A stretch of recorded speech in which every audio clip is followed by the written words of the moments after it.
Hey guys, so welcome. This is how to send GIF in WhatsApp. So, in order for you to do this, we are going to use a third party. So, go ahead and go to your Chrome and now go for giphy.com. So, from here, it will look something like this, and this will be the homepage. Now, you could use the search bar over here at the top. So, for example, my search term will be shock. And from here, as you can see, we have a bunch of a shock GIF and just simply select it. And after that, you will have the option over here.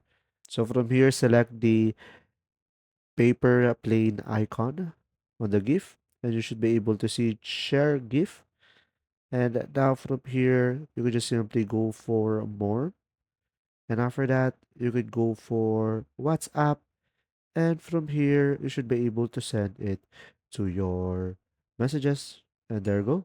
I hope this video helped you understand more. If it's you, leave a like and thanks for watching.